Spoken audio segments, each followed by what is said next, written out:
আমি বিয়ে করে প্রথমে আমি যখন আমার শ্বশুরবাড়ি আসি সেই সময় প্রথম মানে বছর দুয়েক খুব ভালোভাবে কাটছিল। আমার যিনি দিদি শাশুড়ি ছিলেন, মানে আমার হাজব্যান্ডের ঠাকুমা, উনি নাকি এক দুর্ঘটনায় মারা যায়। উনি নাকি একদিন ভোরবেলা, মানে সকালে যখন বাড়ির লোকে ঘুম থেকে ওঠে, বাথরুমে নাকি দেখছে যে উনি উবুড় হয়ে পড়ে রয়েছেন এবং ওনার মাথা থেকে রক্ত বেরোচ্ছে। কিন্তু সবাই বলেন নাকি উনি রয়েছেন। উনি মৃত্যুর পরেও এই বাড়িটার মায়া উনি ত্যাগ করতে পারেন। আমার সাথে এই ঘটনাটা ঘটলো বিয়ের প্রায় 2-2.5 বছর পর। যখন আমি থালাটা ধোবো, তার আগে থালার মধ্যে যে এঁঠো জলটা ছিল, ওটাকে না, মানে যে বাথরুমের পাশে যে গলিটা রয়েছে, যেটা থেকে বাড়ির পিছন দিকে যাওয়া যায়, ওই জায়গাটায় আমি এঁঠো জলটাকে না ছুঁড়ে ফেলে দিয়েছি। জলটা ফেলার সাথে সাথে একটা হাওয়া যেন হালকা ওখান থেকে বইতে শুরু করলো। আমার না খালি মনে হচ্ছে কেউ না আমার পিছনে দাঁড়িয়ে রয়েছে। হঠাৎ করে এই রাত্রি তখন 2-2:30 বাজে, আমি দেখছি মানে জানলাটার বাইরে একটা না, মানে আলোর ঝলকানি, হালকা হালকা, মানে সাইড থেকে আলো দেখতে পাচ্ছি। তুমি বিশ্বাস করবে না, আমি পর্দাটা যেই সরিয়েছি, আমি দেখছি একটা চুল খোলা বাইজি বলে জানো, ওরকম একজনকে আমি দেখছি ঘুমোর পরে। সে কনস্ট্যান্ট নাচ করছে। আমি না ওটা দেখে লিটারালি ভয় সিটিয়ে গেছি যে তুমি কে, তুমি কোথা থেকে এসছো, তুমি আমার ঘরে নাচছো কেন? এটা রিয়েলিটিতে ঘটছে। এইটা বলার পরে আমি দেখছি নাচটা স্টপ করলো, করে ঘুমুরটা আস্তে আস্তে পা দিয়ে খুললো, পুরো আমার দিকে ছুড়ে দিয়ে বললো, এবার তুই নাচ। হ্যাঁ,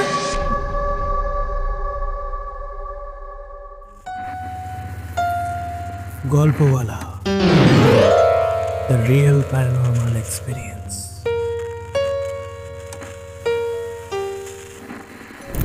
হ্যালো এভরিওয়ান, ওয়েলকাম টু গল্পওয়ালা।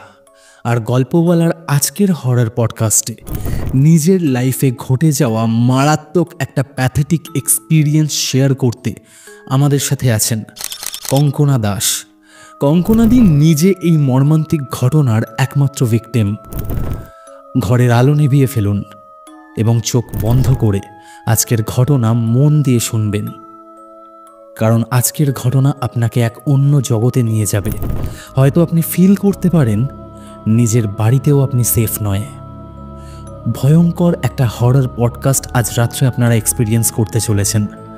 তাই আজকের এপিসোড আপনারা এই মুহূর্তে কোথা থেকে লাইভ দেখছেন কমেন্ট করে জানান, তার সাথে লাইক বাটনটাও প্রেস করুন।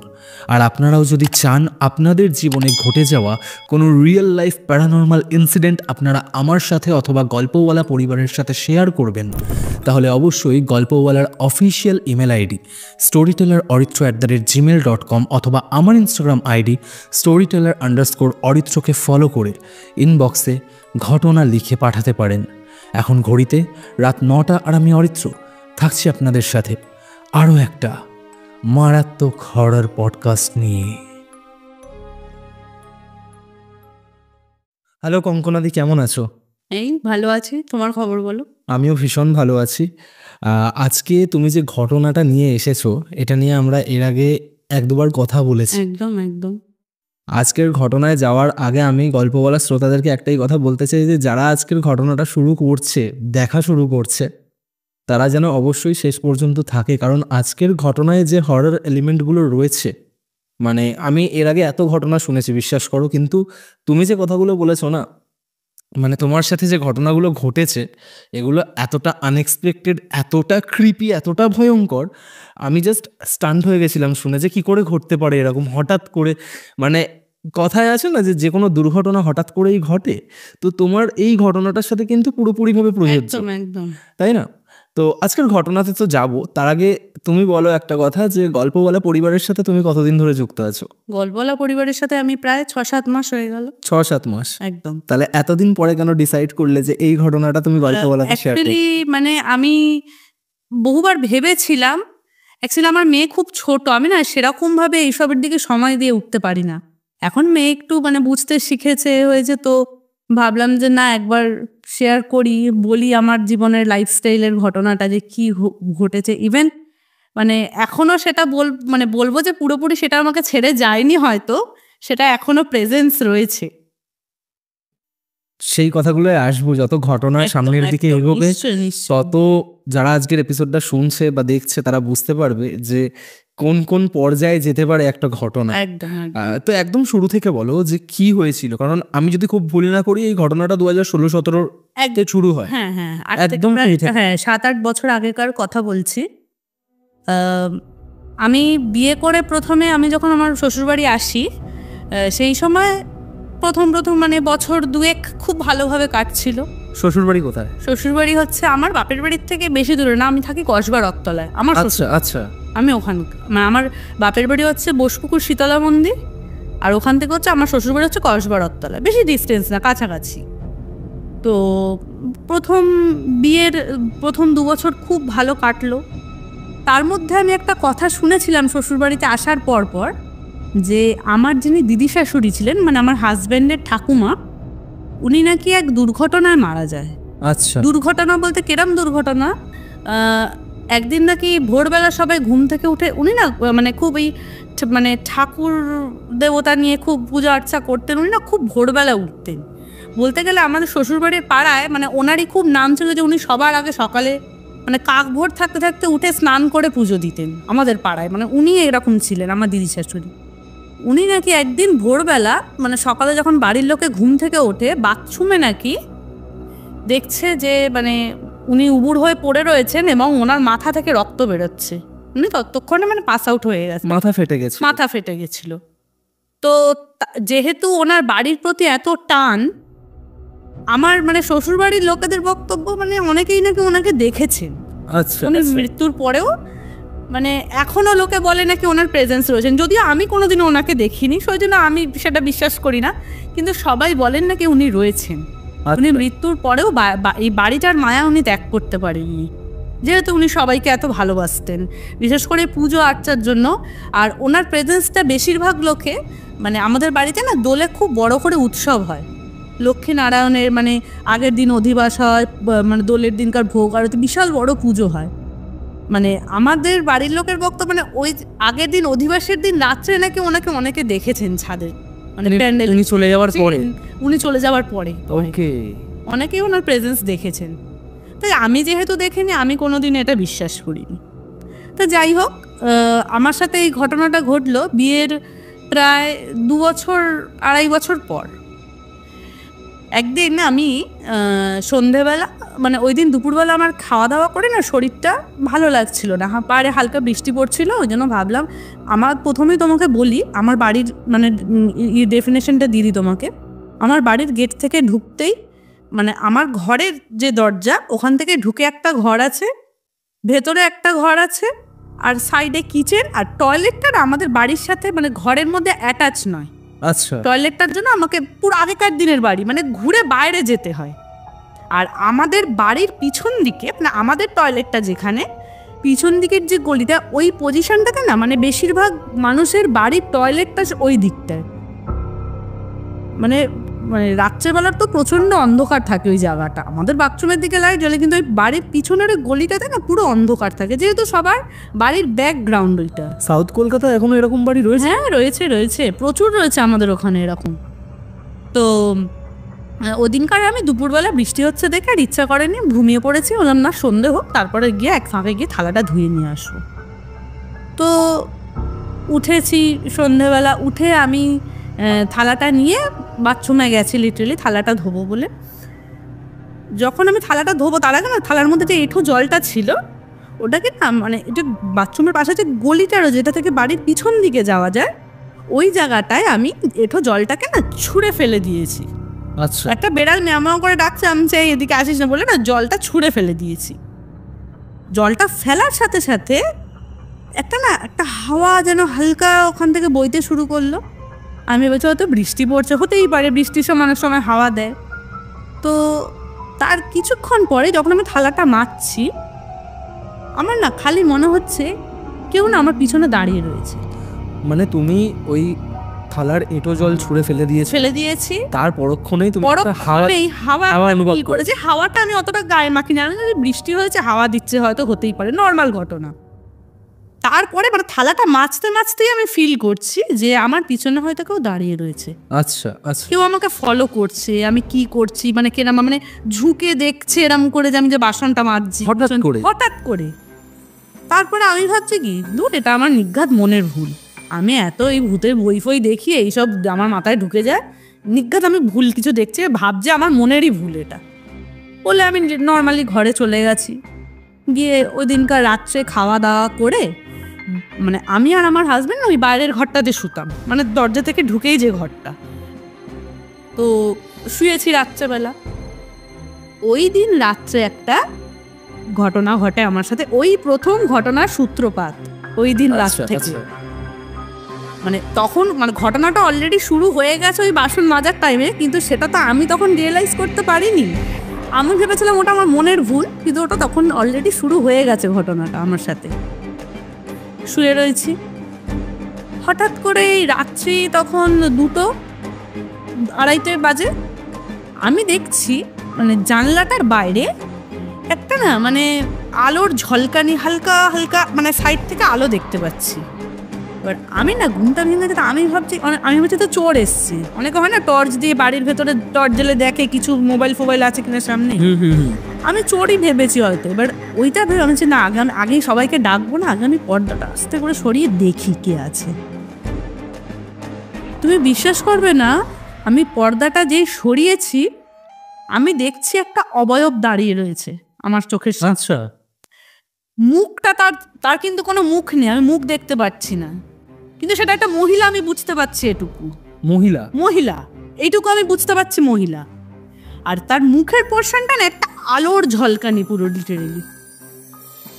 আচ্ছা, আমি ওই মুহূর্তে মানে কনফিউজ হয়ে না, আমি চুপচাপ না, আমি জাস্ট পর্দাটা মানে ওই পরিস্থিতি মানে ওই সিচুয়েশনে আমি ওই পর্দাটা সরিয়ে ওইভাবে স্টপ হয় না এরকম করে তাকিয়ে রয়েছি অবয়বটার দিকে। আমি কি দেখছি, আমি কি ঠিক দেখছি? জাস্ট 2-3 সেকেন্ডের মধ্যে আমার হাজব্যান্ডের ঘুমটা ভেঙে গেছে। ভেঙে কি ও দেখছে যে আমি উঠে বসে রয়েছি, ও আমাকে ধাক্কা দিয়েছে, বলছে কি হলো তুমি এত রাত্রে উঠে বসে রয়েছো, কি টয়লেটে যাবে? ও যে ধাক্কা দিয়েছে আমি ওর দিকে ঘুরে বলছি তুমি এক্ষুনি দেখো ওখানে কে দাঁড়িয়ে রয়েছে জানলার ওখানে। ও ফট করে সরে, তখন যখন আমি ঘুরে দেখছি আমি আর কাউকে দেখছি না। আচ্ছা, মানে জিনিসটা গায়েব, তখন মানে ফ্র্যাকশন অফ সেকেন্ডের মধ্যে ভ্যানিশ হয়ে গেল। মানে আমি ভাবছি যে আমি ওকে বলছি যে এখানে একটা কেউ দাঁড়িয়ে ছিল, সেটা মহিলা, আমি বুঝতে কিন্তু বিশ্বাস, ও বলছে তুমি কাকে দেখেছো, চোর এসেছিল? আমি বলছি চোর কি করে হবে, তার তো আমি মুখটাই দেখতে পাইনি, আমি তোমাকে কি করে বলবো সে আদৌ মানুষ কিনা। ও তখন বলছে তুমি কি ভুলভাল বলছো, রাত্রেবেলা এইসব ওই ভূতের বই ফই দেখো, এইসব দেখে মাথায়। আরে শোনো, ভূতের বই আমি দেখতে পারি, আমি এতটা ভুল হব না। আর জিনিসটা যদি মানে আমি দেখার পর্দাটা সরানোর পরে যদি ওটা মানে ইনস্ট্যান্ট গায়েব হয়ে যেত, আমি ভাবতাম দূর আমি ভুল দেখছিলাম, উঠেছে এখন আর দেখতে পাচ্ছি না। কিন্তু ওই যে 1-2 সেকেন্ডের জন্য আমি যে কনস্ট্যান্ট তাকিয়েছিলাম, আমি ওইটুকু টাইমে জন্য জিনিসটাকে আমি পুরো স্পষ্ট দাঁড়িয়েই দেখলাম।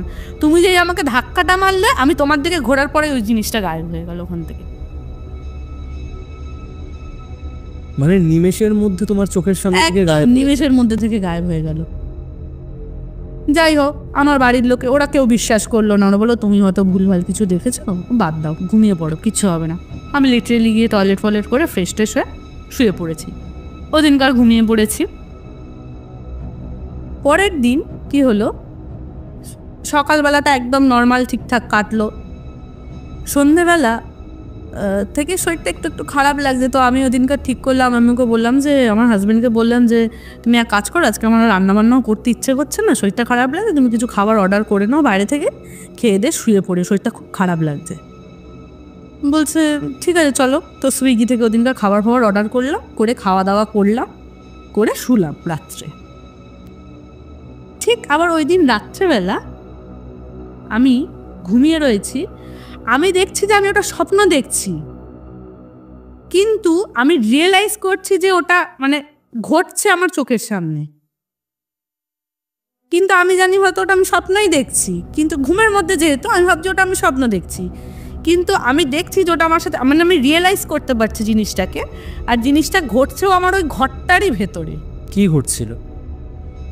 আমি দেখতে পাচ্ছি একটা, মানে ওই যে মহিলার যে অবয়বটা আমি আগের দিন দেখেছিলাম ওই সেম টাইপের একটা অবয়ব, মুখটা আমি দেখতে, আর ওই দিনকার না ওর মুখের পজিশনটা আমি একটা ব্ল্যাক জাস্ট, মানে কোনো আগের দিন যে আলোর ঝলকানি দেখেছি পরের দিন আর আমি ওইটা দেখছি না, চুল খোলা, বাইজি বলে জানো ওরকম একজনকে আমি দেখছি ঘুমুর পরে, সে কনস্ট্যান্ট নাচ করছে, কনস্ট্যান্ট নেচে যাচ্ছে তোমার ঘরে? আমার ঘরের ভেতরে।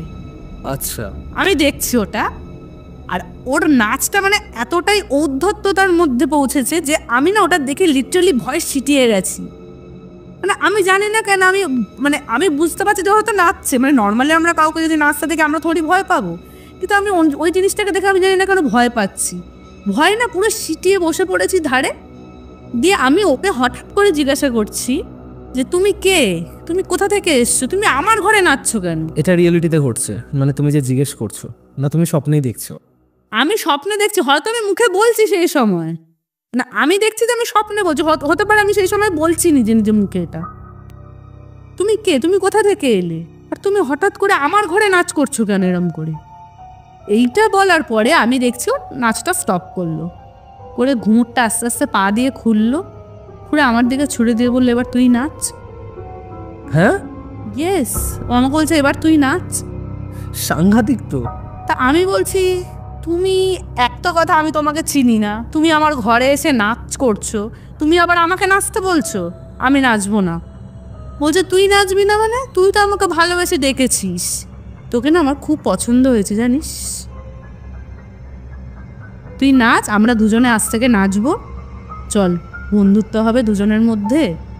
আমি তখন বলছি তুমি আমাকে এরম করো না, তুমি এখান থেকে চলে, তুমি যেই হও তুমি করো না, তুমি চলে যাও, আমার ভালো লাগছে, আমার খুব ভয় করছে তোমাকে দেখে।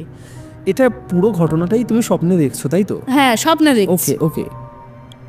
তার ওই জিনিসটা হওয়ার কিছুক্ষণের মধ্যে আমার হাজব্যান্ড হঠাৎ করে আমাকে ধাক্কা দিয়েছে, ধাক্কা দেওয়াতে আমি না তখন পুরো ঘেমে স্নান করে গেছি, উঠে বসেছি, বসে তোমার কি হয়েছিল, তুমি চোখ মুখ এরকম, মানে সে কোনো ভয়ানক অবস্থা আমার ওই সময়। তা আমি ওকে বললাম, ব্যাপারটা বললাম, জানো তো আমি না এরকম এরকম দেখলাম স্বপ্ন। বলছো তুমি ওই আবার ভূতের জিনিস নিশ্চয়ই আজকে কিছু দেখেছো, তোমাকে আমি না করছি তুমি এই ভূতের সিরিয়াল দেখা। আমি যে বিশ্বাস করো আজকে আমি সন্ধ্যা থেকে তোমাকেই তো বললাম আমার শরীর ভালো না, আমি আজকে কোনো ভূতের সিরিয়াল দেখিনি, কিচ্ছু দেখিনি ভূতের, আমি আজকে লিটারেলি শুধু শুয়েছিলাম। তাও ওরা বিশ্বাস, ওরা ভাবতে স্বপ্ন দেখেছে, ওটা কোনো না হয়ে গেল। এবারে ঘটলো কি, পরের দিন সারা সকাল কেটে গেল, আবার রাত, ওই দিনকার রাত্রেবেলা আমি খেয়ে দিয়ে শুয়ে পড়েছি, বাড়ির ঘরে শুয়েছি। ওই দিনকার আমার সাথে যেটা ঘটলো, আগের দিন তো আমি ওটাকে ভাবছিলাম যে আমি স্বপ্নে দেখছি জিনিসটাকে, ঠিক আবার ওই রাত্রি, ওই আমি না টাইমটা করছি 2:30-3টে, মানে 2:30 থেকে 3:30-র মধ্যে যা হওয়ার হচ্ছে আমার সাথে। তখন ওই মোটামুটি 2:45 নাগাদ আমার ঘুমটা ভেঙে গেছে, জল তেষ্টা পেয়েছে, ঘুমটা ভেঙে গেছে। আমি জাস্ট উঠে না খাটের এরকম করে কোণে তাকাচ্ছি, আমি অবয়বটাকে দাঁড়িয়ে থাকতে দেখছি, ওখানে যে অবয়বটা দাঁড়িয়ে রয়েছে আর লিটারালি আমার দিকে এরম করে তাকিয়ে রয়েছে। আমি থতমত চিৎকার করে উঠেছি, আমি যে তুমি এখানে কি করছো, তোমাকে আমি বললাম তুমি আমাকে আমার পিছন ছাড়ছো না কেন, কেন তুমি এরকম করছো? বলাতে আমার হাজব্যান্ড উঠে গিয়ে ভট করে লাইটটা জ্বালিয়ে দিয়েছে। বলছে কি তুমি চিৎকার করছো কেন? আমি তোমাকে বললাম যে কিছু একটা গড়বড় আছে। বলছে কেন, তুমি আজকে আবার কি দেখেছো? আজকে আমি ওই জিনিসটাকে এখানে দাঁড়িয়ে থাকতে দেখেছি, তোমার বিছানার পাশে, বিছানার মাথার কোণে দাঁড়িয়ে আমাকে দেখছিল, তোমাকেও কিন্তু দেখছে না, ও কিন্তু আমাকেই দেখছে। আমার হাজব্যান্ড বলছে হ্যাঁ ঘরে ঠাকুর রয়েছে, দেখো এটা স্বাভাবিক ব্যাপার, আমরা জানি, আমরা এটা বিশ্বাস করি যে ঘরে ভগবান আছে বলে কোনো নেগেটিভ এনার্জি থাকতে পারে না। যাই হোক, ও সেই কথাই আমাকে বলছে যে তুমি ভুল ভাবছো, এটা ওই রকম ধরনের কিছুই না, ঘরে ভগবান রয়েছে, এখানে কোথার থেকে কি আসবে, তুমি চুপচাপ ঘুমিয়ে পড়ো, কিচ্ছু হবে না, লাইটটা জ্বলুক তুমি ঘুমাও। হলো ওই দিনকার আমার আর রাত্রে ঘুম আসেনি। আমি ওই জিনিসটাকে যখন মানে চোখের সামনে ঘরে দেখে নিয়েছি, আমি তো বুঝতে পারছি যে আমার সাথে খারাপ কিছু একটা হচ্ছে, যেটা আমি ওদেরকে বিশ্বাস করাতে। এবার আমার মাথায় টেনশন হচ্ছে, আমি ওদেরকে যতক্ষণ না ম্যাটারটা বিশ্বাস করাতে পারছি, যদি আমার সাথে খারাপ কিছু হয়ে যায় ততক্ষণে, এইটা আমার মাথায় কাজ করছে। তো সারা রাত আমি টেনশানে আর ঘুমোতে পারিনি। তারপর থেকে না এভরিডে মানে যখন মানে জিনিসটা ঘটছে আমার সাথে, পুরো সকাল পড়ে পড়ে আমি ঘুমাচ্ছি। আচ্ছা, সারাটা দিন ঘুমাচ্ছি। মানে আমি না প্রচণ্ড টকেটিভ, ছোট থেকে প্রচণ্ড কথাবার্তা বলতে, মানে মানুষের সাথে মিলেমিশে থাকতে খুব ভালোবাসি। ওই কটা দিনের জন্য না আমি একদম চুপ করে গেছিলাম কারোর সাথে। আসলে আমার মধ্যে ফিল হচ্ছিল যে আমি লোককে বোঝাবো কি করে আমি ফ্যামিলিকে করব যে আমার সাথে এগুলো ঘটছে, এগুলো সত্যি কিছু, তোমরা বিশ্বাস করো আমার কথা। কিন্তু আমি জানি যে এদেরকে এরকমভাবে আমি এত সহজে আমি কাউকেই জিনিসটা বিশ্বাস করাতে পারবো না। ওই দিনকার রাত্রেবেলা আমি আর কিছুতেই বাইরের ঘরটাতে শোবো না। মানে যেই ঘরটাতে তুমি শুচ্ছিলাম শোবো না। আমি চাইছিলাম যে ওই দিনকাল আমি ভেতরের ঘরে শোবো। আমি এই জিনিসটা দেখবো আমার ওই ঘরটাতে প্রবলেম হচ্ছে কিনা। আচ্ছা, হতে পারে না যে হয়তো আমার হাওয়া বাতাস লেগেছে, আমি হয়তো ওই ঘরটাতে আমার কোনো সমস্যা হচ্ছে, আমি শোবো না, আমি ভেতরের ঘরে শোবো। তা আমি সবাইকে রাজি করালাম। তো আমার শাশুড়ি বলে, ঠিক আছে, ও যখন ভয় পাচ্ছে তুই রাজি, ওকে শুতে দে, আজকে কিছু হবে না, ও শুক, আজকে এই ঘরে শুক, ভেতরে ঘরে সবার সাথে। আজ তোমরা কিন্তু ওই ঘরে শোবে না, সবাই কিন্তু এক ঘরেই শোবো। আমি দেখবো যে সবার মধ্যে ওই জিনিসটা আমাকে দেখা দেয় কিনা। ও যে তুই আবার শুরু করলি, আচ্ছা ঠিক আছে, ঘুমিয়ে পড়ো সবাই, কিছু হয়নি, ঘুমা। ওই দিনকার রাত্রি 2:10 এরকম হয়েছে। ফট করে ঘুমটা ভেঙে গেছে। ঘুমটা ভেঙে যাওয়াতে টয়লেট পেয়েছে আমার। কী করবো, এবার ঘড়িটার দিকে দেখছি যে কটা বাজে। এবার তখন না আমার আর সাহস হচ্ছে না যে ভোরবেলার আগে আমি, কেউ সাথে গেলেও আমি বাইরে বেরোবো না ঘর থেকে, এইটা আমার মাইন্ডে ঢুকে গেছে। যাই হোক, কিন্তু ওই 2:10 নাগাদ আমি দেখছি টাইমটা হয়েছে। হওয়ার পরে আমি যেখানে শুয়ে রয়েছি তার উল্টো দিকে একটা আলমারি ছিল। আমি দেখছি ওই আলমারিটার মাথায় ওই অবয়বটা বসে বসে পা দোলাচ্ছে। মানে যেই ঘরে তুমি শুয়েছিলে ঘর পাল্টে এসে আসার পর ভেতরের ঘরে আমি দেখছি আলমারির মাথায় বসে ওই অবয়বটা পা দোলাচ্ছে। আমাকে বলছে, কি ঘর পাল্টে দেখছিলিস আমি আসি কি না? আমি তো তোর সাথেই আছি, তুই দূরে কোথায় সরাবি আমাকে? আমি তোর সাথে আছি আর তোর সাথেই থাকবো, তুই তো আমাকে ডেকে এনেছিস। ও বারবার ওই এক কথাই বলে যাচ্ছে, তুই তো আমাকে ডেকে এনেছিস, আমি তো আসতে চাইনি, তুই ডেকেছিস। আর তোর ডাকাটা তো আমার ভালোও লেগেছে, তুই যখন চাইছিস আমি তো অবশ্যই কারোর সাথে থাকতে চাইছিলাম, তুই যখন ডেকেছিস তাহলে আমি তোর সাথেই থাকবো, আমি তোর পিছন ছেড়ে তো সহজে যাব না। বলার পরে তখন আমি চিৎকার, যে তুমি কেন এরকম করছো, মানে তখন আমি জোরে চিৎকার করে উঠেছি। চিৎকার করে ওঠাতে সবার ঘুম ভেঙে যায়, লাইট ফাইট জেলে বলছে, আবার কি হলো আজকে তোমার? আনছে যে তোমরা এবার সত্যি বিশ্বাস করো, আমি এক্ষুনি দেখলাম ওই জিনিসটা আলমারির মাথায় বসেছিল। সবাই বলছে, তুই এক কাজ কর, তুই ঘুমিয়ে পড়, লাইটটা জ্বলুক আজকে, তুই যখন ভয় পাচ্ছিস লাইটটা জ্বলুক। তারপর সকাল উঠে দেখছি কি করা যায়। ওই দিনকার লাইট জেলে আমি তারপর ঘুমিয়ে পড়লাম।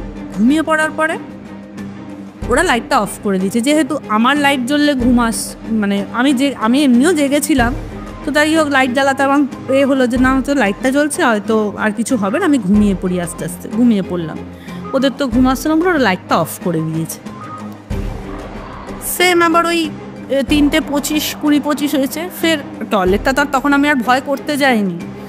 এবার ওই 3:20-25 নাগাদ তখন আবার টয়লেট পেয়েছে, আবার ঘুমটা ভেঙে গেছে।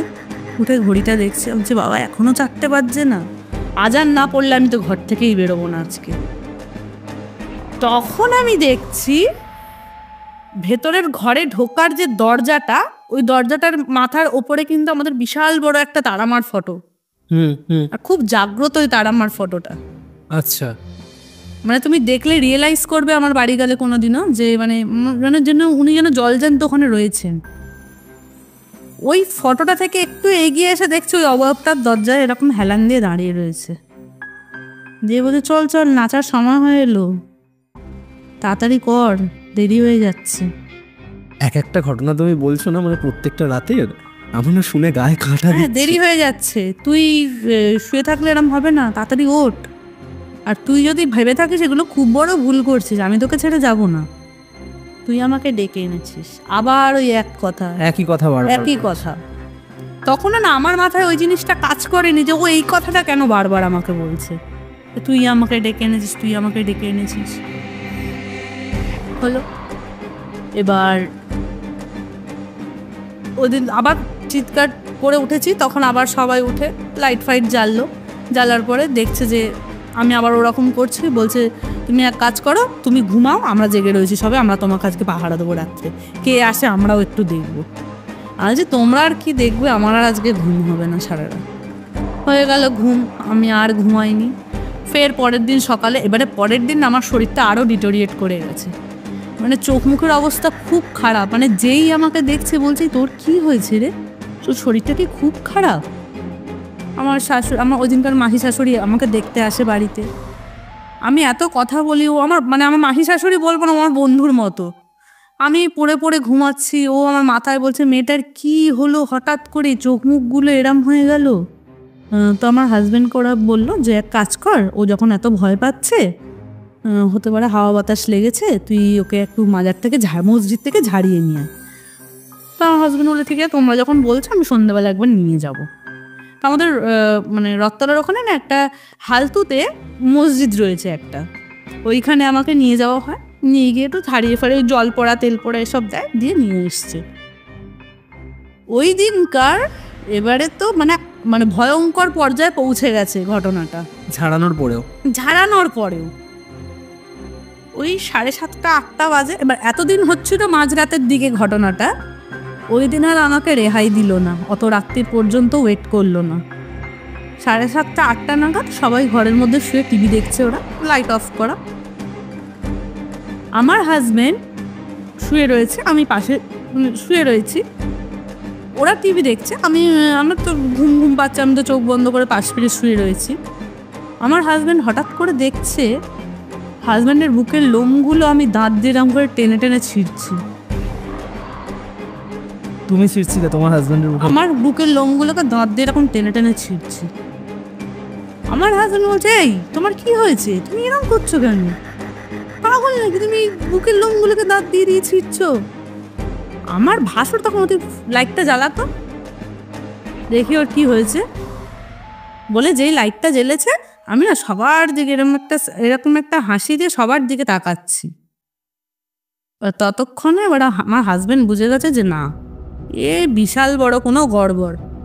আমার ভাসুর আমার হাজবেন্ডকে বলছে তুই তাহলে কি ঝাড়িয়ে নিয়ে এলি, কি তাহলে কি উনি ঠিক করে দেখে দেয়নি, তুই ঝাড়িয়ে আনলি। তারপরে আর ও তো এরকম করছিল না এতদিন, ও বলছিল ঠিকই যে কিছু ফিল করছে বা কিছু দেখতে পাচ্ছে, কিন্তু ও হঠাৎ করে এরকম করছে কেন। বলার পরে আমার ভাসুর বলছে এই হনুমান চালিসাটা চালাতো, এটা আমাদের সবার মধ্যে রয়েছে যে আমরা একটু ভয় পড়লে হনুমান চালিসা চালিয়ে দিই, তাতে আমাদের ভয়টা কেটে যায়। আলাদাই একটা ভাইব্রেশন আছে। ওইটা চালানোর পরে না ফোনটা ছুঁড়ে আছাড় মেরে ভেঙে দিয়েছি আমি। দিয়ে বলছি যে ওই পারলো না আমাকে ওর থেকে দূরে সরাতে, তোরা কি করে নিবি, কি করবি, তোরা যখন এতই বাড়াবাড়ি শুরু করলি তাহলে তো আমার আর উপায় নেই, এবার তো আমি ওকে নিয়েই যাব। তখন আমার হাজবেন্ড বিশাল ভয় পেয়ে গেছে, ও ভাবছে যে একে কি করে আমি ঠিক করবো, এবারে কার কাছে নিয়ে যাব। ঝাড়িয়ে নিয়ে এলাম, তাতেও এবার ওর তখন আর বিশ্বাস হচ্ছে না যে ওখানে নিয়ে গেলে আমার আর কিছু হবে। ও কি করেছে সেই সময়, ওই আমার হাজবেন্ড নাকি ইনকাম ট্যাক্সের সাথে যুক্ত ছিল, আচ্ছা, ওখানকারই এক অফিসার ছিলেন, ওনার সাথে ওই আমাদের যে খিদিরপুরের যে সৈয়দ আলী মাজার আছে না, ওখানকার যে মেন যে মৌলানা সাহেব, ওনার সাথে ওই স্যারের খুব ভালো রিলেশন ছিল। আমার হাজব্যান্ডও মাঝে মধ্যে ওদের ওই জুম্মাবার হয় না একটা, ওই দিনকার করে স্যার যখন যেতেন আমার হাজব্যান্ড সাথে যেত ওনার সাথে। তো ওই থেকে তো স্যারের সাথে তো আমার বরের রিলেশনও খুব ভালো ছিল। তো বলা তো স্যারকে ফোন করে বলল কি যে এক কাজ করুন স্যার, আমার ওয়াইফের এরকম সমস্যা হচ্ছে বাড়িতে, ও এরকম ভুলভাল বকছিল এতদিন, আমরা কেউ বিশ্বাস করিনি, কিন্তু এখন না আমি ওর মধ্যে কিছু চেঞ্জেস দেখতে পাচ্ছি যেটা আমার স্বাভাবিক বলে মনে হচ্ছে না। আপনি স্যার একটা উপকার করুন, একটু আমাকে মৌলানা সাহেবকে একটু বলুন, আমি তাহলে একটু ওনার কাছে নিয়ে যাব। তো স্যার বললেন যে ঠিক আছে তুমি ফোনটা রাখো, আমি একবার কথা বলে দেখছি। ফোন করলো, ফোন করার পরে ও বলছে, মৌলানা সাহেব বললো যে না আমি তো বেরিয়ে এসেছি, বাড়ি চলে এসেছি, তুমি এক কাজ কর, কালকে সকাল 11:30 নাগাদ একবার ওকে নিয়ে আসতে বলো। তো আমার হাজব্যান্ড বললো তাহলে কি করা যাবে, এখন তো কিছুতে একটা করতে হবে, মানে এখন আপাতত এই জিনিসটাকে স্টপ করতে হবে আমার। তো ওই হালতু মসজিদেরই ওর এক বন্ধু ছিল যে ওখানে নামাজ পড়তে যেত, ওকে ফোন করে বলল ভাই এরকম এরকম ব্যাপার। বলছে কি বলছিস রে, ওর এই অবস্থা। একবারে ফোন করে বলছে তোদেরকে কি বলবো, ঘটনাটা কদিন ধরে ঘটছিল, আমার অতটা গায়ে করিনি। ও বলছিল যে ও কিছু দেখছে, কিছু ফিল করছে, কিন্তু আজকে যেটা দেখছি, আমরা যেটা দেখছি, আমরা রীতিমতো এবার ভয় পেয়ে, আমি বিশেষত খুব ভয় পেয়ে রয়েছি যে আমি ওকে কি করবো নিয়ে, কোথায় যাব। তো ওর বন্ধুগুলো তুই টেনশন করিস না, আমি দেখছি। তো ততক্ষণে আমার পাড়ার কিছু লোকজন জড়ো হয়ে যায় ওখানে। আমার হাজব্যান্ডের কয়েকটা বন্ধু ঘরে ঢুকে আমাকে দেখলো, দেখে বলছে কি করবি, চিন্তা ভাবনা করলি? তো আমার হাজব্যান্ড বললো এরকম কথা হয়েছে, কালকে নিয়ে যেতে বলেছি, কিন্তু আমি রাত্রিটা কি করে কাটাবো ওকে নিয়ে, তার মধ্যে যদি একটা বিপদ ঘটে যায় কি করব। সেই জন্য তো বললো যে ঠিক আছে তুই বরঞ্চ যা, গিয়ে ওই যেখানে ঝাড়ালি ওখানে গিয়ে একবার দেখ, যদি মৌলানা সাহেব থেকে থাকে একবার একটু আসতে বল, রিকোয়েস্ট করলে উনি নিশ্চয়ই আসবেন, এত বড় বিপদের জন্য নিশ্চয়ই আসবেন। আমার হাজব্যান্ড গেল। ততক্ষণে তো আমার উৎপাত আরও বেড়ে গেছে। আমি মানে আমাকে ছেড়ে রাখলে না, আমি ছুটে ছাদে চলে যাচ্ছি। ছাদে চলে যাচ্ছি, আমি বলছি ছেড়ে তোরা কেউ আটকে রাখতে পারবি না আমাকে, হয়তো আমি ছাদ থেকে ঝাঁপ দেবো বলে চলে যাচ্ছি। আমার নিজের মধ্যেই নেই, যেহেতু নিয়ে যাবে বলছিল। তুমি বিশ্বাস করবে না, 5-6 জন ছেলে মিলে আমাকে টেনে ধরে রাখতে পারছে না, এত শক্তি আমার গায়ে। তার মধ্যে কয়েকজনকে আমি আছড়েও দিয়েছি, নখ দিয়ে রক্ত বার করে দিয়েছি আছড়ে, যে আমাকে ছেড়ে দে, তোরা কেউ আটকে রাখতে পারবি না। লাস্টে বাইরের ঘরে ওরা মানে হ্যাজবেল টেনে তালা মেরে রেখেছে। কেউ ঘরে রয়েছে, যদি আমি অন্য কোনোভাবে কিছু করে বসি, কিন্তু দরজাটা থেকে যাতে কোনোভাবে ছিটকে বেরিয়ে না যেতে পারি, দরজাটাকে তালা মেরে দিয়েছে ওরা বাইরে দিয়ে। বলে আমার হাজব্যান্ড যেখানে ঝাড়াতে নিয়ে গেছিলো সেই মৌলানা সাহেবকে ডেকে নিয়ে এলেন। নিয়ে এসে উনি ঘরে ঢুকতেই উনি বললেন যে দেখ তোর বাড়িতে কিছু একটা এরম মানে রয়েছে, যেটাকে আমি পুরোপুরি এই জিনিসটা থেকে তোর বউকে রিকভার করতে পারবো না, তোকে এর জন্য আরও বড় মাপের কারোর কাছে যেতে হবে, কিন্তু কার কাছে যেতে হবে সেই হদিশ হয়তো আমি তোকে দিতে পারবো না।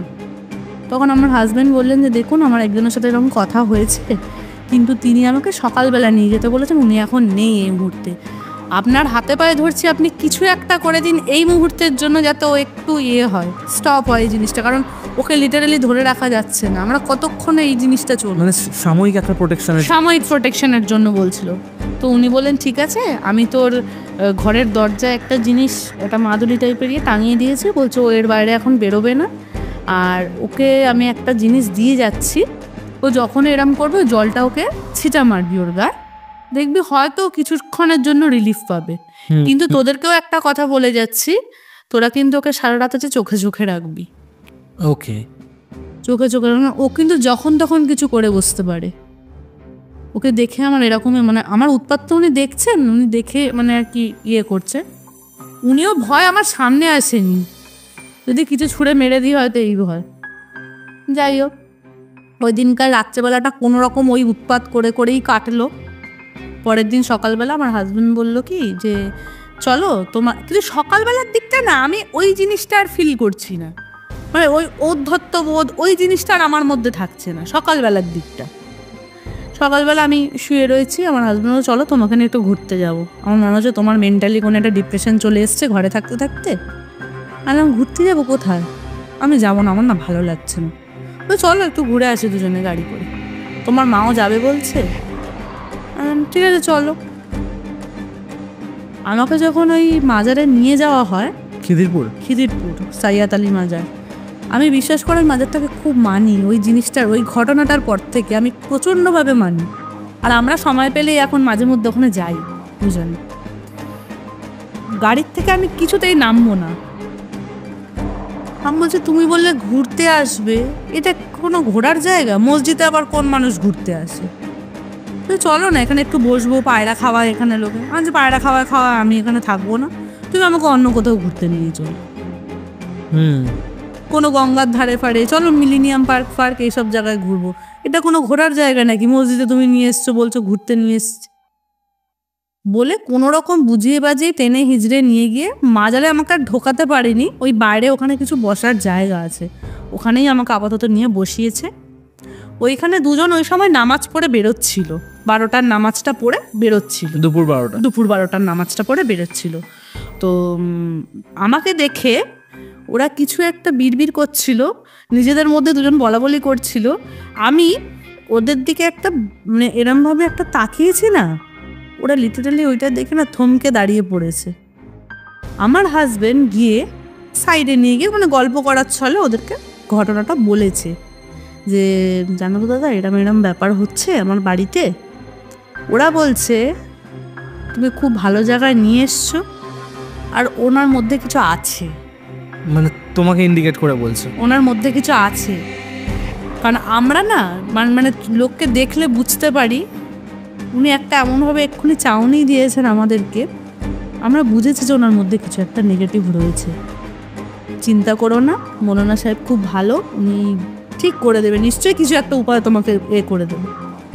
মৌলানা সাহেব নামাজ পড়ে বেরোলেন। ওখানে না একটা এরকম সাদা একটা শান টাইপের রয়েছে, যেখানে সানলাইটটা ডাইরেক্ট এসে মানে যতক্ষণ না সূর্য ওঠা থেকে সূর্য অস্ত যাওয়া পর্যন্ত ওই শানটার মধ্যে সব সময় মানে সূর্যের এটা পড়ে। আচ্ছা, একটা পজিশন ওখানে ওরকম রয়েছে। আমাকে নিয়ে গিয়ে ওখানে বসালো। উনি কিছু একটা মন্ত্র পড়ছেন। আমি তো মানে আমার না তখন ভেতরে খুব রাগ হচ্ছে, প্রচণ্ড রাগ, মনে হচ্ছে আমি ছিটকে বেরিয়ে যাই ওখান থেকে। কিন্তু আমাকে দুজন ওখানে ধরে রেখেছে, বসিয়ে দুজন ধরে রেখেছে। একটা কি সর্ষের তেলের বোতল দিয়েছেন, কিছু একটা মন্ত্র বলে একজনের হাতে দিলেন। উনি এসে কি করলেন, এটা আমার হাজব্যান্ডের মুখে শোনা, কারণ সেই সময় তো আমি আমার মধ্যে নেই, এটা আমি পরে ওনাদের মুখে শুনেছি যে কি করা হয়েছে সেই সময়টা আমার সাথে। কানের মধ্যে তেলটা দিয়ে মাথাটাকে উল্টো দিক করে চেপে ধরেছে, ধরে এমন একটা মন্ত্র বলছে। আমি তখন ওই অবয়বটাকে দেখতে পাচ্ছি, যে আমি অবয়বটাকে দেখছি, ফিল করছি যে ও হাসছে। আমাকে যখন মৌলানা সাহেব মানে উনি ওপার থেকে জিজ্ঞাসা করছে যে বল নাম কি, কোথা থেকে এসছিস তুই, কেন ওকে ধরে রয়েছিস তুই, কেন ছাড়ছিস না ওকে, অবয়বটা বলছে আমি কিছুতেই বলবো না। আর ওই সেম রিয়াকশনটা আমার মধ্যে হচ্ছে, মানে আমি বলছি ওটা, আমি কিছুতেই, পুরো এরম ভাবে আমি কিছুতেই বলবো না, তোরা বলাতেই পারবি না আমাকে দিয়ে, আর আমি কোথা থেকে এসছি তোরা জেনে কি করবি, আমার তো ওকে ভালো লেগে গেছে, আমি তো ওকে নিয়েই যাব সাথে করে। কিছুক্ষণ পর মানে আরও কিছু জিনিস অ্যাপ্লাই করার পর আমার ওপরে, তখন আমি হঠাৎ করে বলে উঠেছি যে আমার নাম সাবিনা বেগম। তখন উনি বলছেন যে তুই ওকে ধরলি কোথার থেকে? বলছে আমি ওর বাড়িতেই পাস করছিলাম, ওর বাড়িতে আমাকে চালনা করা হয়েছে। আচ্ছা, কে চালনা করেছে আমি তো মানে আমরা আজও অবধি ভেবে পেলাম না যে কে চালনা করেছে। ওর বাড়িতে আমার চালনা করা হয়েছে। তুই বল ও কেন আমার গায়ে এঁঠো জলটা ছুঁড়ে মারলো? আমি তো ওকে কোনো ক্ষতি করতে চাইনি। তখন ওইটা যখন আমি পরে শুনলাম, তখন আমি বুঝতে পারলাম যে তার মানে আমি ওই দিনকার যেটা ফিল করছিলাম বাসনটা মাজতে যে আমার পিছনে কেউ দাঁড়িয়ে রয়েছে, আমি একটুও ভুল করছিলাম না ওই দিনকার। ওকে, মানে তুমি যে বাসন মাজার সময় জল ফেলেছিলে, এঁঠো জলটা যে ছুঁড়ে মেরেছিলাম গলির দিকে, ওই এন্টিটিটা ওখান থেকে পাস করছিল, এঁঠো জলটা ওর গায়ে লেগে গেছে। সেই সময় ও অ্যাগ্রেসিভ হয়ে গিয়ে ও আমাকে ধরে ফেলেছে।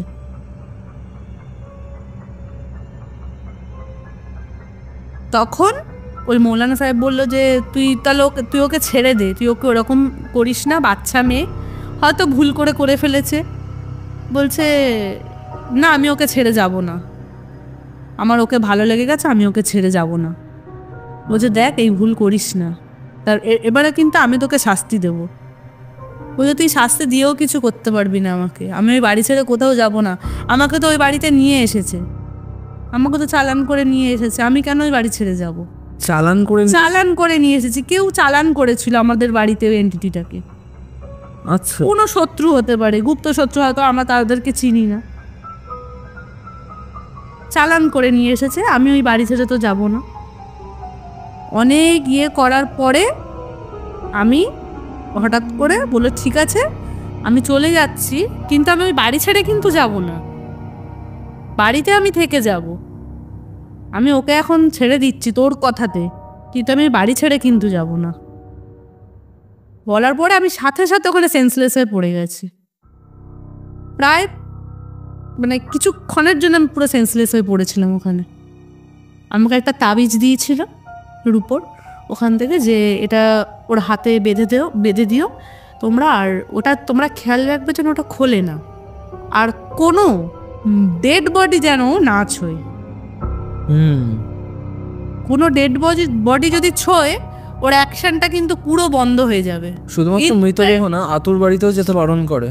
যদি রূপোর তাবিজ থাকে, কোনো প্রোটেকশন দেওয়া হয়, আতুর বাড়ি, হসপিটাল, শ্মশান বা শ্রাদ্ধ বাড়ি সব জায়গায় যেতে বারণ করে। হ্যাঁ, মধ্য কথা ডেড বডি মৃত ব্যক্তির বাড়িতেই যেতে না করছে। তারপর থেকে আমি পুরো নর্মাল ছিলাম, সুস্থ হলাম, আস্তে আস্তে খাওয়া দাওয়া করলাম।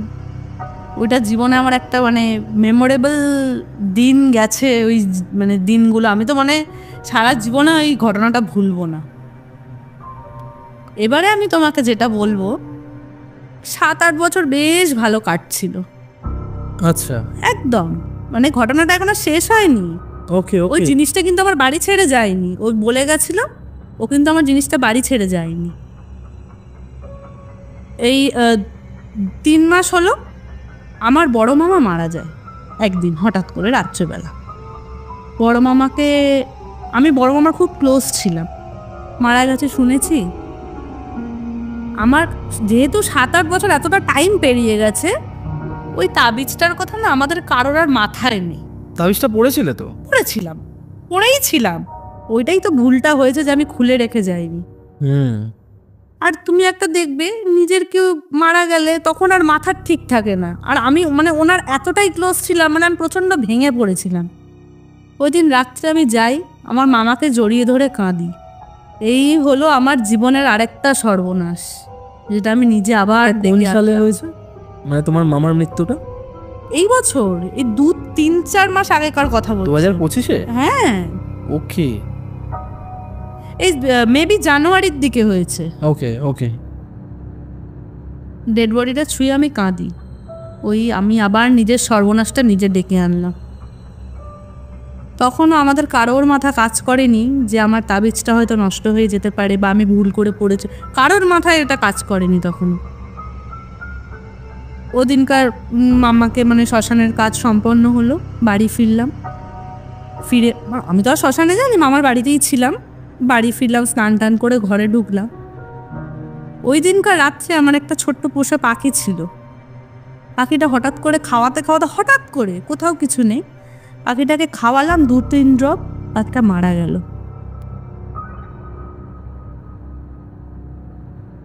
আমি আরো ভেঙে পড়লাম যে একই দিনে 2টো মৃত্যু। পাখিটাকেও বড় করছিলাম আস্তে আস্তে, অনেকটাই বড় হয়েছিল, গায়ে পালক ফালক এসছিল, খারাপ লাগলো। পরের দিন থেকে আবার আমার ওই আগের রিয়েলাইজগুলো আমি আস্তে আস্তে ফিলিংস করতে শুরু করলাম। পরের দিন সন্ধ্যেবেলা আমি রান্নাঘরে রান্না করছি, আমার মনে হলো কেউ একটা আমার কানের সামনে দাঁড়িয়ে না ফু দিচ্ছে আস্তে আস্তে। আচ্ছা, ফু দিচ্ছে। আমি ভেবেছি হয়তো আমার মেয়ে রয়েছে, 8 বছর বয়স মেয়ে না অনেক সময় বদমাইশি করে, পিছন থেকে আমাকে ভয় দেখানোর জন্য এরম করে। বলে না, আমি না খুন্তিটা নেমেছি, মাম্মাম ঘরে যাবি বলে পিছন ঘুরছে, দেখছি কেউ নেই। কি বাবা, আমি কি পাগল হয়ে গেছি নাকি, কেউ নেই। আমি আবার ঘরে গিয়ে বললাম যে তুই কি আমাকে রান্নাঘরে খুঁজতে গেছিলিস? বলছে না তো মা, আমি তো পড়ছি ঘরে, ও লিখছিল বসে। আমি তো পড়ছি, আমি তো যাইনি। বাবা, এটা তাহলে কি আমারই আবার মনের ভুল? কিন্তু আমার মনটা না হঠাৎ করে ওই সময়টা খটকা লাগলো। যে এইটা তো মনে হচ্ছে মানে আমার ওই 8 বছর আগেকার কথাটা না হঠাৎ করে যেন আমার মনে মানে চলে এলো। পরের দিন সন্ধেবেলা, ওই দিনকার আর আমি কিছু ফিল করিনি। সন্ধেবেলা টয়লেট করতে গেছি, সেম জিনিসটা মনে হচ্ছে আমাকে না, বাথরুমের ওখানটা কেউ পিছন পিছন গেল ফলো করতে করতে। আমি টয়লেট করে যে ঘরে ঢুকছি, ও আমার পিছন পিছন ঢুকছে, মানে আমাকে সারাক্ষণ নজরের মধ্যে রাখছে। আবার সেই ফিলিংসটা হচ্ছে। কিন্তু মানে ওই যে জিনিসটা মানে আমার ওপর হাবি হয়নি কিন্তু তখনও কিছু, মানে আমি আবার ফিল করতে শুরু করছি আস্তে আস্তে যে হয়তো আমার আবার হাওয়া লেগেছে বা কিছু একটা সমস্যা তৈরি হচ্ছে আবার। আমি আমার হাজব্যান্ডকে বললাম, জানো তো এরম এরম ব্যাপার হচ্ছে আমার সাথে আবার, যে আমি আবার ফিল করছি জিনিসগুলো আস্তে আস্তে, মনে হচ্ছে যেন কেউ আমাকে ফলো করছে। বলছে ঠিক আছে তুমি দেখো তো কালকের দিনটাও তোমার সাথে এরকম হয় কি। পরের দিন সকাল থেকে না আমার প্রচণ্ড জ্বর, হঠাৎ করে কোথাও কিচ্ছু নেই, ধুম ছাড়া জ্বর, সেই চোখ মুখ কালি দিয়ে দিয়েছে আবার। এবার তখনও কারণ মাথায় আসছে না যে আমার তাবিজটা নষ্ট হয়ে গেছে।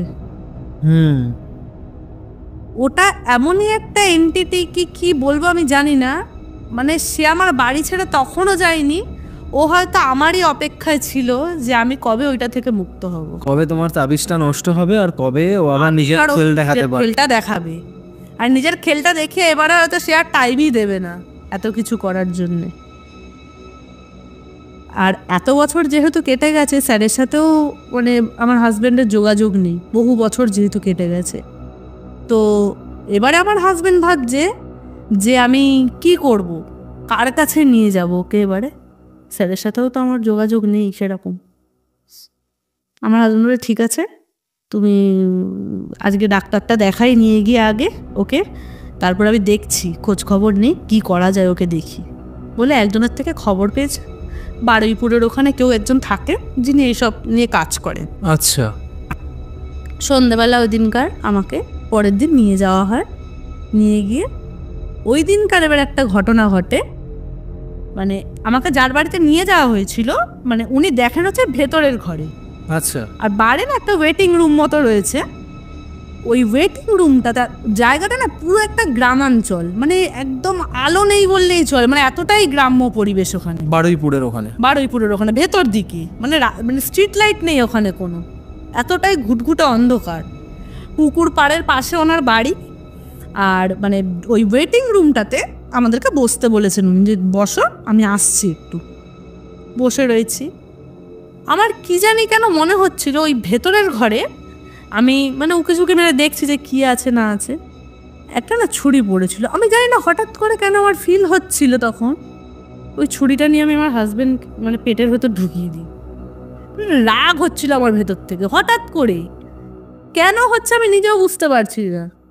আমি কিন্তু দিব্যি এতটা রাস্তা এলাম ওর সাথে, আমার এত কিচ্ছু ফিল হয়নি, কিচ্ছু মনে হয়নি, কিন্তু ওইখানে বসে জানি না কেন হঠাৎ করে আমার এইটা মনে হচ্ছে যে ছুরিটা আমি নিয়ে আসি, নিয়ে এসে আমার হাজব্যান্ডের পেটের ভেতর ঢুকিয়ে দিই, যে আমাকে এখানে কেন নিয়ে এলো আজকে। বলার পর যাই হোক ওটা ফিল করতে করতেই উনি ততক্ষণে চলে এসছেন, আমাকে ভেতরে ডাকলেন, বসালেন। উনি আমার হাজব্যান্ডকে বললেন যে একটা কাজ করো, একটু তেল, সর্ষের তেল বাইরে কিনতে পাওয়া যায়, পাড়ার মোড়ে দোকান আছে, একটু সর্ষের তেল একটু সর্ষে কিনে নিয়ে আসো। আচ্ছা আচ্ছা, নিয়ে আসো। ও থাক, তুমি যাও। আমি গেছি, ও গেছে আমার হাজব্যান্ড। আমাকে ওই দাদা বলছেন যে হঠাৎ করে উনি একটা কি লিখছিলেন কাগজে, লিখতে লিখতে বলছেন তোমাকে কেউ ডাকলো বাইরে, শুনতে পেলে? আমি বলছি কই না তো। বলছে তুমি শিওর শুনতে পাওনি? আনছি না। বলছে তোমার নাম পূজা? আনছি হ্যাঁ, আমার ডাক নাম পূজা। আমি তখন ভাবছি উনি আমার নামটা জানলো কি, আমি তো ওনাকে এত কথা বলি, আমি আমার ভালো নামই বলিনি, ডাক নাম উনি জানবে কোথা থেকে? আচ্ছা বলে না, উনি মাথা নিচু করে বলে ঠিক আছে বসো। আমি তখন ভাবছি যে কিরে বাবা, উনি আমার নাম কি করে বললো? তার মধ্যে এই লোকটা নিশ্চয়ই ভালো মাপের লোক, নিশ্চয়ই আমাকে ঠিক করতে পারবেন, যাক বাবা নিশ্চিন্ত হওয়া গেল। আমি তো এটা ভেবে খুব আনন্দ পাচ্ছি মনে মনে। আমার হাজব্যান্ড ওটা নিয়ে এলো, উনি বলছেন আমার হাজব্যান্ডকে, ও তো সাথে এসছে তোদের আজকে, আচ্ছা, তোদের সাথে এসছে, ও দরজার বাইরে, ওনার একটা প্রোটেকশন নেওয়া রয়েছে যে ওর দরজার এপারে কেউ ঢুকতে পারবে না, কোনো বাজে এন্টিটি এই দরজার এপারে ঢুকতে পারবে না। ও যে তোদের সাথে এসছে, ও দাঁড়িয়ে দাঁড়িয়ে দেখছে আমি তোকে কি পরামর্শ দিচ্ছি, ও তোকে ডেকেওছে। তুই যাতে এটা মনে করে বেরিয়ে যাস যে তোর হাজবেন্ড ডাকছে তোকে বাইরে। আর তুমি তো শুনতে পাও? আমি শুনতে পাইনি। ও যে তুই শুনতে পাসনি, কিন্তু আমি শুনতে পেয়েছি। ও কিন্তু তাহলে আমি তোর নাম কি পূজা, আমি তাহলে তোকে বললাম কি করে নামটা? আমি না তখন পুরো সব। এবার আমার হাজবেন্ড বলছেন যে এটা কি কিছু করা যাবে না? উনি বলছেন যে দেখ, করা যেতে পারে, কিন্তু এই কাজটা আমি পারবো না। আমি তোকে একজনের খবর দিচ্ছি, তুই ইমিডিয়েটলি ওনার কাছে নিয়ে যা। আজকে আর সময় হবে না, কালকে নিয়ে যা, নাহলে তুই ওকে বাঁচাতে পারবি না, তুই ওকে বাঁচাতে পারবি না। তো আমার হাজবেন্ড না সেই সময় বসে ওই 8 বছর আগের ঘটনাগুলো সব মানে মোটামুটি এতে বলেছেন যে এরকম এরকম একবার ওর সাথে ঘটেছে, এরকম আমরা নিয়ে গেছিলাম। বলছে যে হতে পারে এটা সেই, হতে পারে, কারণ তখনকার ইয়েটা তো আমি জানি না যে কিসের থেকে হয়েছে বা কে করেছে। হতে পারে সেটা সেই, কিন্তু যেই আছে সে খুব অ্যাগ্রেসিভ হয়ে রয়েছে ওর প্রতি। আচ্ছা, মানে ওকে মিনিটও দেবে না, হয়তো নিয়ে চলে যাবে, মানে তোকে হয়তো এত কিছু করার সময় দেবে না। তোর হাতে কিন্তু সময় খুব কম আছে। ও কিন্তু এসছে, ও শুনছে কথাগুলো যে আমি তোদেরকে কি পরামর্শ দিচ্ছি, হয়তো তোদের সাথে সাথে তো তোর বাড়িই যাবে আবার। তখন আমার হাজবেন্ড বলছে যে তুমি আপাতত একটা প্রোটেকশন কিছু দাও, এখন যদি রাস্তায় যেতে যেতে কিছু একটা অ্যাক্সিডেন্টও হয়ে যেতে পারে। বললো ঠিক আছে, আমি আপাতত একটা তাবিজ একটা কিছু দিচ্ছি। দিয়ে তখন উনি আমাকে জিজ্ঞাসা করলো যে তোরা যে আগের বারে যেখানে করেছিলিস ওখান থেকে তোদেরকে কিছু দেয়নি? আমার হাজবেন্ড বললে হ্যাঁ, ওখান থেকে একটা তাবিজ দিয়েছিলেন। বলছে তোরা কি এর মধ্যে কোনো মরা বাড়ি বা আতুর বাড়ি কোথাও এরকম গেছিলিস? তখন আমার হাজবেন্ড প্রথমে বলছে কই না তো। আমি তখন বলছি আমার মামা মারা গেছে রিসেন্ট করে। বলছে হ্যাঁ তারপরে বল। আর বলছে মামা মারা গেছে, আমি গেছিলাম, কি করবো মামা, তাবিজটা খুলে রেখে গেছিলিস? আচ্ছা আমার মাথাতে নেই। তখন উনি শিওর হয়ে গেছে যে তাবিজটা নষ্ট হয়ে গেছে, এবং এই এন্টিটিটা সেই এন্টিটিটাই যে আমাকে আগেও পজেস্ট করেছিল। উনি বলছে তোর হাতে খুব কম সময়, তোকে কিন্তু কালকেই যেতে হবে। সেটা অনেক দূর, দীঘার আগে স্টপেজ রামনগর, ওখানে তোকে নিয়ে যেতে হবে। একজন আছে, আমি এখন এখানে বলতে পারবো না উনি কে, ওখানে নিয়ে যা। অ্যাড্রেস দিল, বলছে আমি কথা বলে নেবো রাতে আজকে ওনার সাথে, তুই আমার রেফারেন্স দিবি, কিন্তু কালকেই ওকে তুই নিয়ে যা, নিয়ে গিয়ে দেখা, নাহলে কিন্তু ওকে বাঁচাতে পারবি না।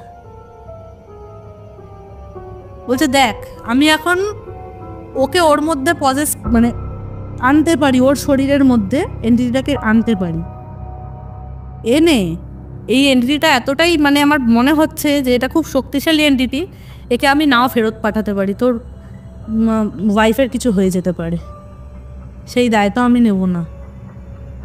মানে আমি এতটাও পাকা হাতের নই যে আমি হয়তো ওকে ছাড়াতেই পারলাম না, আর নিয়ে তো এলাম ওর শরীরের মধ্যে, ওকে নিয়ে আমি আসতে পারবো ওকে, কিন্তু ছাড়াতে যদি না পারি আমি রিস্ক নেব না। তুই যা ওনার কাছে, কালকেই যা, আর আমি তোকে এখন আপাতত একটা তাবিজ দিয়ে দিচ্ছি, তুই কিন্তু খেয়ালে রাখবি, তোদের দুজনকেই দিচ্ছি। তুই আমার হাজব্যান্ডকে বলেছিল যে তোরটা খুলে গেলেও অতটাই না, কিন্তু ওর হাত থেকে যেন ওটা না খোলে, ওটা কিন্তু আজকে সারাক্ষণ তুই চোখে চোখে রাখবি তাবিজ, মানে মাদুলি, ওটা অ্যাকচুয়ালি তাবিজ না, মাদুলি দিয়েছিলেন। আর আজ রাতের মধ্যে যদি কোনো খবরও পাস যে কেউ মারা গেছে বা কিছু, ভুলেও যাবি না, ওকে নিয়ে তো যাবিই না সাথে। আজকের রাতটা খুব রিস্কি, ওকে খুব সাবধানে তোদেরকে রাখতে হবে। তো লিটারেলি ওই দিনকার রাত্রে আমি বাড়ি ফিরলাম, ফিরে খাওয়া দাওয়া করে, আমার তো খুব জ্বর, ওষুধ টষুধ খেয়ে শুয়ে পড়েছি, ঘুমিয়ে পড়েছি। পরের দিন আমাকে ওই জায়গাতে আমার হাজব্যান্ড নিয়ে গেলেন, দীঘার ওখানে, দীঘার আগের স্টপেজ রামনগরে নিয়ে গেলেন ওনার কাছে। আমি যখন ঢুকছি ওনার বাড়িতে, উনি আমাকে বললো দাঁড়া, ঢুকবি না 1 সেকেন্ড। আমি বলছি যে বাবা উনি এরকম ব্যবহার করলেন, ঢুকবি না বলছেন। বললো না, উনি একটা জল ছিটা দিল, বলছে এবার ঢোক ভেতরে। ঢুকলাম, বসলাম, বসার পরে বলছে যে আমি মানে জিজ্ঞাসা করেছি ইন্টারেস্টলি যে আপনি আমাকে প্রথমে কেন না করলেন ঢুকতে। বলছে ও তোর সাথে এসছে, আমি দেখে নিয়েছি দরজার বাইরে থেকে তুই যখন ঢুকছিস, ও তোর সাথেই এসছে, ওই জন্য আমি তোকে ভেতরে ঢুকতে বললাম, ও যাতে ভেতরে ঢুকতে না পারে সেই প্রোটেকশনটা আমি করে দিলাম, ওই জন্য তারপর তোকে ভেতরে ঢুকতে বললাম। আমি ভেতরে গেলাম, বসলাম। আমাকে উনি দেখে বলছেন শরীর ঠিক আছে এখন?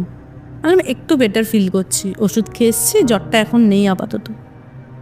বলছে ঠিক আছে তুই বস এখানে। আমার হাজব্যান্ডকে বললো যে একটা বেঞ্চ মতো পাতা ছিল, আমাকে ওখানে বসতে বললো তুই চোখ বন্ধ করবি, চোখ খুলবি না কিন্তু। আমার হাজব্যান্ডকে বললো যে তুই ওর পিছনে গিয়ে দাঁড়া, পড়ে যেতে পারে, ধরবি ওকে। মাথার মধ্যে কিছু একটা ঠেকালেন আমার, ঠেকিয়ে তারপরে উনি কিছু মন্ত্র বললেন, বলার পরে বললেন ওর মধ্যে আয়, যে আছিস ওর মধ্যে। এটাও আমার হাজব্যান্ডের মুখে শোনা। মানে ওই যে আমি চোখটা বন্ধ করলাম, তারপর আমার আর কিচ্ছু মনে নেই ওইটুকু টাইমের মধ্যে আমার সাথে কি ঘটেছে। ওর মধ্যে প্রবেশ কর, ওর মধ্যে প্রবেশ কর বলতে বলতে যখন এটা বলছেন উনি, আমি হঠাৎ করে আমার না পুরো শরীরটা ছেড়ে দিয়েছে, আমি ধপ করে উল্টে পিছন দিকে পড়ে গেছি। পড়ে আর চিৎকার করে কেঁদেই যাচ্ছি আমি, চোখ বন্ধ করে কন্টিনিউয়াসলি কেঁদে যাচ্ছি। ওই ভদ্রলোক বলছে কোথা থেকে এসছিস তুই, কেন করছিস ওকে বিরক্ত? বলছে আমাকে ছেড়ে দে, আমাকে ওর সাথে থাকতে দে, আমার ওকে খুব পছন্দ হয়েছে, আমি ওকে ছেড়ে তো যেতে পারছি না, আমি ওর মায়া ত্যাগ করতে পারছি না। বলছে ও কি তোকে কিছু কোনো ক্ষতি করেছে? বলছে না, ও ক্ষতি করেনি, আমি ওর বাড়িতেই ছিলাম, আছি এবং থাকবো, কিন্তু আমি ওকে ছেড়ে যেতে পারছি না, আমি ওর মায়াটা, ওকে আমার খুব ভালো লেগে গেছে, খুব ভালো। আমিও বুঝতে পারছি না যে এইগুলো আবার কী ধরনের, ওকে আমার খুব ভালো লেগে গেছে, আমি চাই ওর মধ্যে থাকতে, আমি ওর সাথেই থাকবো। বলছে এটা তো হতে পারে না, তুই ওর সাথে থাকবি, ওর তো শরীরটা খারাপ করে যাচ্ছে। তো বলছে যে তুই এসছিস কোথা থেকে? বলছে আমাকে তো চালান করেছে ওই বাড়িতে, আমি ওই বাড়িতেই থাকি, আমি ওই বাড়ির ছেড়ে তো কোথাও যেতে পারবো না। তখন ওই ভদ্রলোক বলছে তোকে যারা চালান করেছে তাদেরকে গিয়ে বিরক্ত কর, তুই ওকে কেন বিরক্ত করছিস? বলছে না, আমি তো এর আগেও ওর সাথে ছিলাম, ওই একটা বদমাস, ওই বদমাইশটা ওকে একটা কি তাবিজ দিল, তারপর থেকে আমি ওর তককেই ছিলাম যে ওর তাবিজটা কবে নষ্ট হয়ে যাবে। আমি চেষ্টাও করেছি অনেকবার, কিন্তু পারিনি, কিন্তু আজ আমি সফল হয়েছি। আমি তো ওকে ছেড়ে যাব না, তোরা পারবি না আমাকে, আমি যদি যাই আমি চলে যাব, কিন্তু আমি ওকে নিয়েই যাব সাথে করে, ওকে সাথে করে আমি নিয়ে যাব। বলার পরে তখন মানে ওই ভদ্রলোক বলল দেখ তুই যদি ওকে ছেড়ে না যাস, এবার আমি এমন কিছু করব, দেখ তুই তো এই জন্মে সুখ পাসনি, চলে গেছিস ওপরে, গিয়েও যখন এরকম করছিস তুই কিন্তু ওই লোকেও কিন্তু তুই সুখ পাবি না, তোকে এমন ব্যবস্থা আমি করে দেবো এবারে। তখন বলছে না এরকম করিস না, আর আমি কন্টিনিউয়াস এরকম চিৎকার করে কেঁদে যাচ্ছি, সব লোকজন দেখছে ওখানে তাকিয়ে আমার দিকে, কেঁদেই মানে চোখ খুলছি না কিন্তু কেঁদেই যাচ্ছি চিৎকার করে অজস্র ছড়ে। বলছে তুই চলে যা, বলছে ঠিক আছে, অনেক ইয়ে করার পরে বলে ঠিক আছে আমি ওকে ছেড়ে যাচ্ছি, কিন্তু আমি এই বাড়ি ছেড়ে কিন্তু যাব না। আচ্ছা, বলছে বাড়ি ছেড়ে যাবি না সেটা পরের কথা, কিন্তু ওকে আর ধরবি না, ওকে বিরক্ত করবি না আর তুই। ও তো তোকে ডেকে নিয়ে আসেনি এই বাড়িতে, তোকে যারা চালান করেছে তাকে গিয়ে বিরক্ত কর, তাকে গিয়ে ধর, তার ক্ষতি কর। এ বাচ্চা মেয়েটা তোর কি করেছে? বলার পরে অনেক মন্ত্রফন্ত্র বলার করার পরে বলছে তুই যে যাবি তার প্রমাণ কি?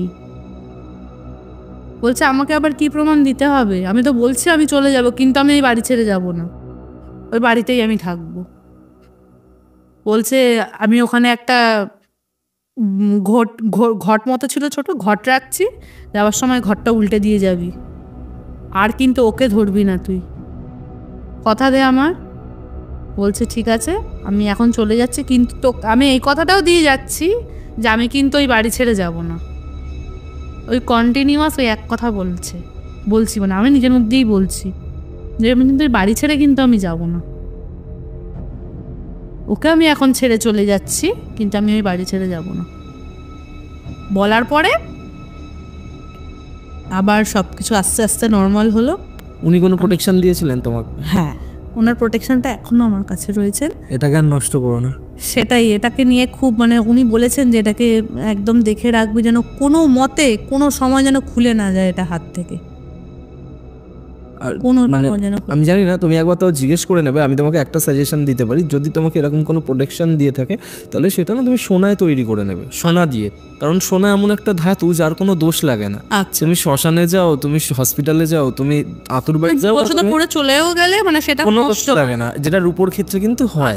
যেমন আমিও কিন্তু শ্মশান হসপিটালে যেতে পারি না, কারণ আমারও একটা এরকম প্রোটেকশন করা আছে যেটা রূপোয় করা আছে, তো সেই কারণে আমিও যেতে পারি না। আর কোথাও গেলে সেটা খুলে রাখি, দেন ফিরে এসে আবার ওটাকে শোধন করে তারপর আমি পড়ি। আচ্ছা, এটা একটা রুলস আছে যেটা শোনাতে ওইসব লাগে না। আমি ওনার সাথে একবার হ্যাঁ, তুমি একবার কথা বলতে পারো। তো সে যে বলেছিল তোমাকে যে সে তোমাকে ছেড়ে দিলেও তোমার বাড়ি ছেড়ে কখনো যাবে না, তো সেই ব্যাপারে তোমরা কোনো স্টেপ নাওনি?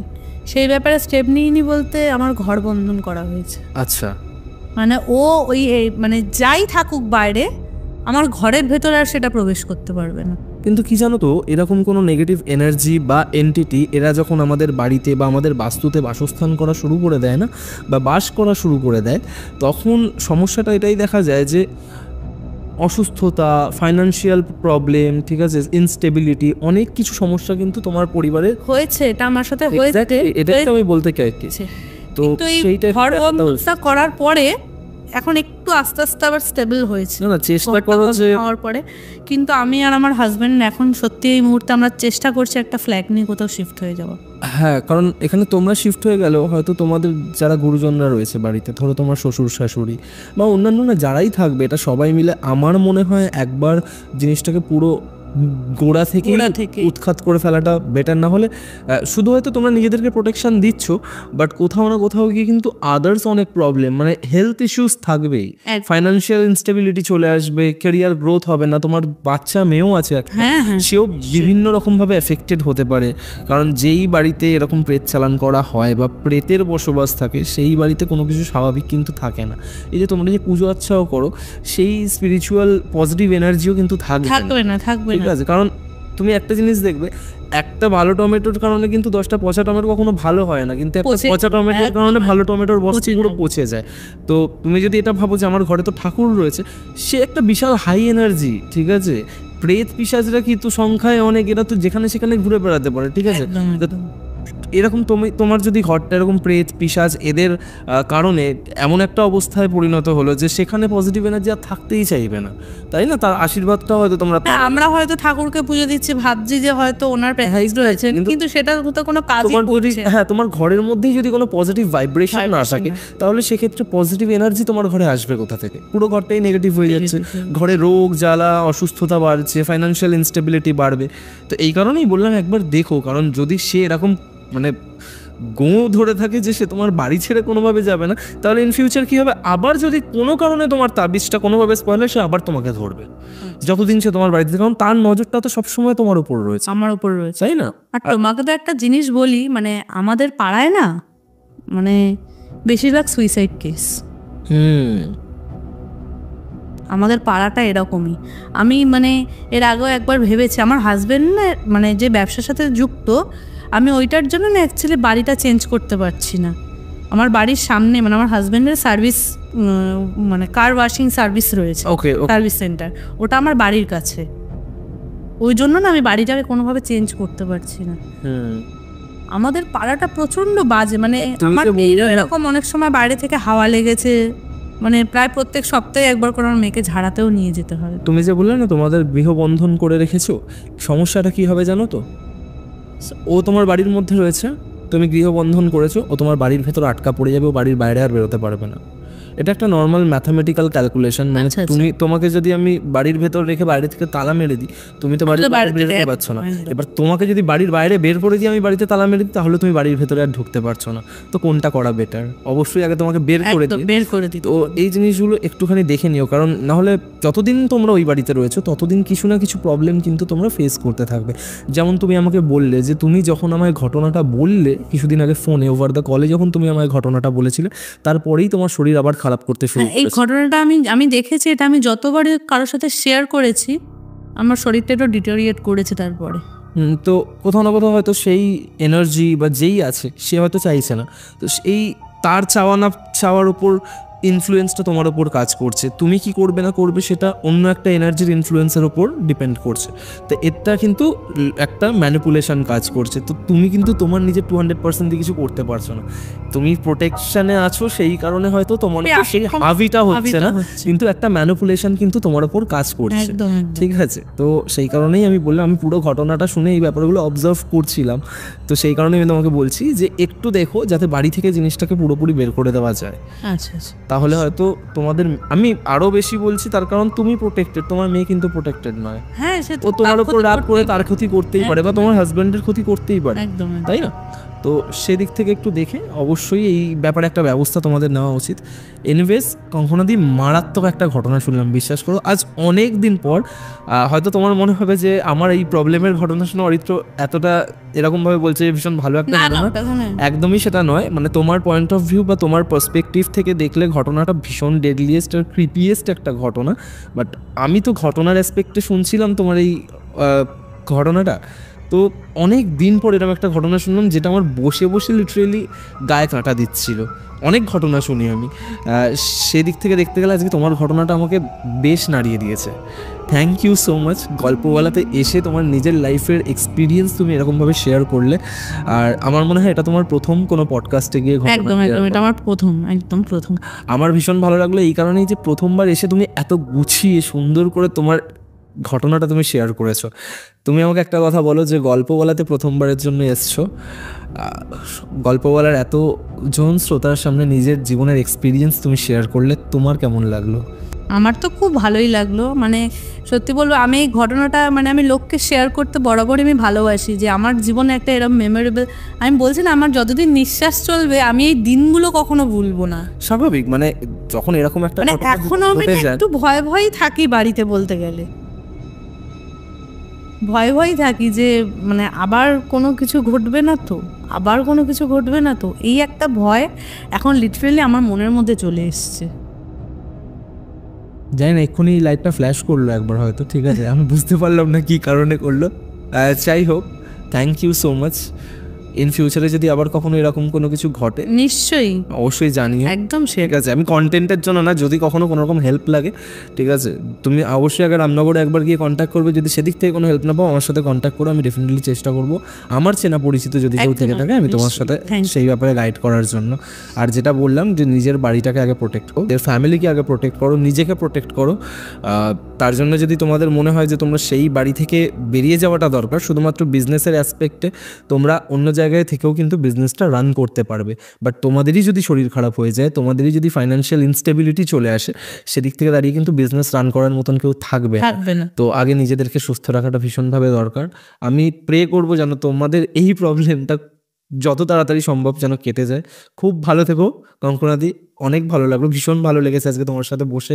এত সুন্দর একটা আড্ডা আমরা দিয়েছি, এত মারাত্মক একটা ঘটনা তুমি শেয়ার করেছো, থ্যাংক ইউ সো মাচ। গল্পওয়ালা, the real paranormal experience. তো কেমন লাগলো আজকের এপিসোড কমেন্ট করে জানাতে ভুলবেন না। যদি ভালো লেগে থাকে তাহলে লাইক বাটনটা প্রেস করার সাথে সাথে শেয়ার বাটনও প্রেস করুন। আর যদি গল্পওয়ালা ইউটিউব চ্যানেলে আজকে প্রথমবার এসে থাকেন তাহলে চ্যানেলটা সাবস্ক্রাইব করার পাশাপাশি স্পটিফাই পডকাস্টটিকেও ফলো করতে ভুলবেন না। ভুলে গেলে চলবে না, গল্পওয়ালা আমার আপনার প্রত্যেকের নিজেদের যৌথ পরিবার। আজকের এপিসোড আমি এখানেই শেষ করছি। আগামী বুধবার আসছি আরও একটা ভয়ানক এপিসোড নিয়ে।